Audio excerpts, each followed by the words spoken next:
نے لندن سے یہ سوال ہمیں پوچھا ہے. کہتے ہیں کہ ایسی جگہیں جہاں سورج غروب نہیں ہوتا یا حتیٰ کہ رات کے اوقات میں بھی سورج کی کچھ سرخی نظر آ رہی ہوتی ہے افق پر، ان جگہوں پر روزے کے اوقات کا تعین کس طرح ہوگا؟ حضور صلی اللہ علیہ وسلم نے اپنے عہد مبارک میں اس کی طرف رہنمائی فرما دی تھی.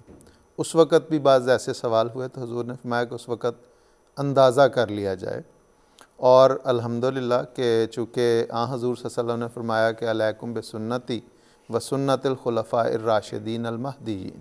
کہ تم پر میری سنت اور میرے خلفاء کی سنت، ان کے طریق کو اختیار کرنا واجب ہے. اور آج جب کہ اللہ تعالیٰ کے فضل سے جماعت احمدیہ ایسی جماعت ہے جس پر کسی وقت سورج طلوع نہیں ہوتا اور غروب نہیں ہوتا، کسی وقت سورج غروب نہیں ہوتا، اور ایسے علاقوں میں بھی اللہ تعالیٰ کے فضل سے اب احمدیت پہنچ چکی ہے جہاں پہ جس طرح ان سوال کرنے والوں نے بیان فرمایا ہے کہ اس میں سورج غروب ہونے کا یا رات کا کوئی تصور نہیں ہے. تو اس کے لیے کچھ عرصہ پہلے غالباً گزشتہ سال یا گزشتہ سے پیوستہ سال حضرت صاحب کی خدمت میں، ہمارے حضور کی خدمت حضرت امیر المومنین ایدہ اللہ تعالیٰ بن نصر العزیز کی خدمت اقدس میں جب یہ معاملہ پیش کیا گیا تو حضرت صاحب نے پھر ایسے علاقوں کے لیے یہ اجازت دی کہ وہاں پہ اندازہ کر لیا جائے، اور اس اندازے کا بہترین طریق یہ ہے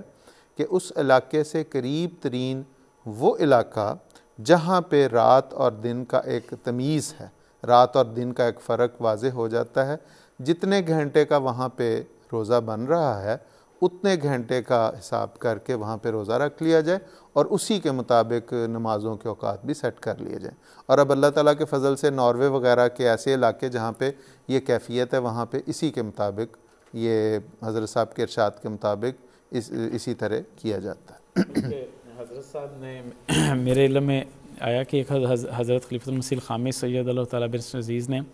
ایک خط کے جواب میں جو فن لینڈ کے علاقے سے مولوی صاحب نے لکھا تھا، ان کو حضور نے فرمایا کہ آپ سحری اور افطاری کے درمیان 5 سے 6 گھنٹے کا وقفہ رکھ لیا کریں. تو کم از کم ایک مدت مقرر کر دی کہ جو قریب ترین زون، جیسا کہ خان صاحب نے ذکر کیا کہ قریب ترین زون جو ہے اس کے مطابق کر لیں، تو قریب ترین زون